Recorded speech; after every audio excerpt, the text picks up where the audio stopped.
ललना यो अबियो मोरा अंगना गणपति गौरी के ललना यो अबियो मोरा अंगना अबियो ना अंगना यो अबियो ने अंगना मोर अबियो ने अंगना अबियो ना अंगना यो अबियो ने अंगना मोर अबियो ने अंगना गणपति गौरी के ललना यो अबियो मोरा अंगना गणपति गौरी के ललना यो अबियो मोरा अंगना।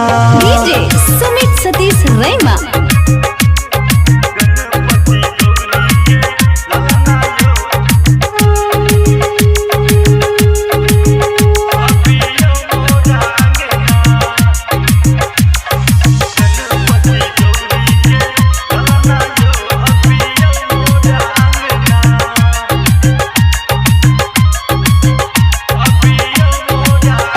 हाँ अपने हाथ से अंगना सजेलो चौका फिर ही हमसे हो लगेलो अपने हाथ से अंगना सजेलो चौका फिर ही हमसे हो लगेलो करज हाथ जोड़ वंदना यो अबियो मोरा अंगना करज हाथ जोड़ वंदना यो अबियो मोरा अंगना गणपति गौरी के ललना यो अबियो मोरा अंगना गणपति गौरी के ललना यो अबियो मोरा अंगना। डीजे सुमित सतीश रैमा।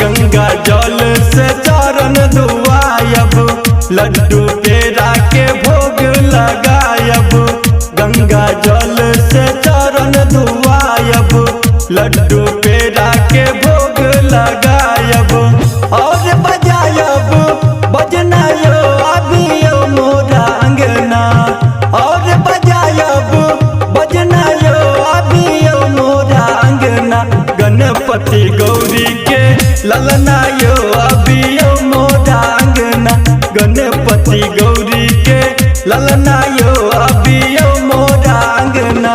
डीजे सुमित सतीश रैमा।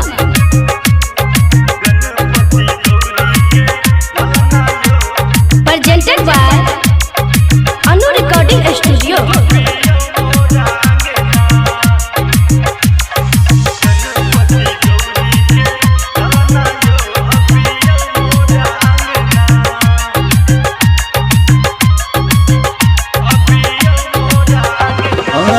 मंजय रच रच गीत लिखैया गायक मनोज देखो जाओ जाओ गबैया मंजय रच रच गीत लिखैया गायक मनोज देखो जाओ जाओ गबैया कहिया पूरे हमर सपना यो अबियो मोरा अंगना कहिया पूरे हमर सपना यो अबियो मोरा अंगना गणपति गौरी के ललना यो अबियो मोरा अंगना गणपति गौरी के ललना यो अबियो